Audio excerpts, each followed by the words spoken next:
Shenzhen visa কেন বাতিল হয় তার প্রধান 10টি কারণ।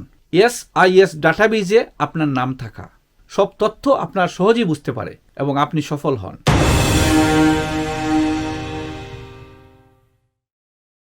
আসসালামু আলাইকুম, welcome back to another blog.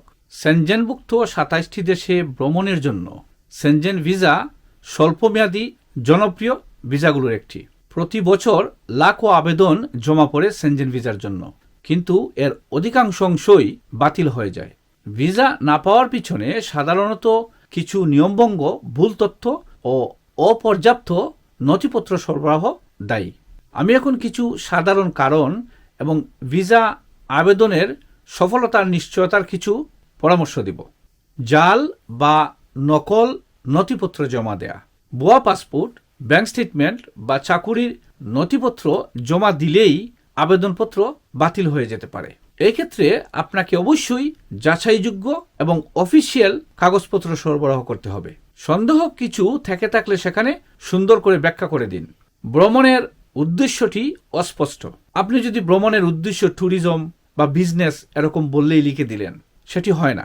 আপনাকে বিশেষভাবে ব্যাখ্যা প্রদান করতে হবে।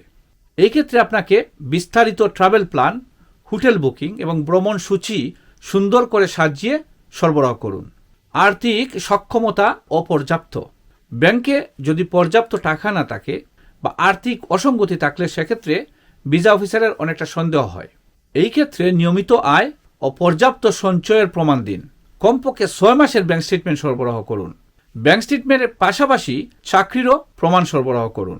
মেয়াদ উত্তীর্ণ কোনো দেশে অবস্থান করা। আপনি যদি 90 দিনের বেশি কোনো দেশে গিয়ে সেই দেশে অবস্থান করেন, সেক্ষেত্রে ভিসা বাতিল হওয়ার সম্ভাবনা থাকবে। সেনজেন কোনো দেশে এরকম যাতে না হয় সেটি খেয়াল রাখবেন। হয়ে থাকলে সেটি বিশদভাবে ব্যাখ্যা করে কাগজটি সরবরাহ করুন। এসআইএস ডাটাবেজে আপনার নাম থাকা, এটি খুবই গুরুত্বপূর্ণ। পূর্বে কোনো ভিসা নিয়ম ভঙ্গ করলে বা সেই দেশ থেকে বহিষ্কৃত হলে এসআইএস ডাটাবেজ সিস্টেমে আপনার ডিটেলস চলে যায়। এই ক্ষেত্রে আপনাকে আগের যে পুরানো ইমিগ্রেশন প্রবলেম রয়েছে এটিকে আগে সমাধান করতে হবে, তা না হলে ভিসা না পাওয়ারই সম্ভাবনা বেশি থাকবে। জননিরাপত্তা বা স্বাস্থ্য ঝুঁকি। অপরাধমূলক রেকর্ড বা স্বাস্থ্যগত কোনো ঝুঁকি থাকলে আপনার ভিসা বাতিল হতে পারে। এই ক্ষেত্রে নিকটস্থ পুলিশ স্টেশন থেকে পুলিশ ক্লিয়ারেন্স সার্টিফিকেট এবং স্বাস্থ্য সনদ সরবরাহ করুন। বৈধ স্বাস্থ্য বীমার অভাব।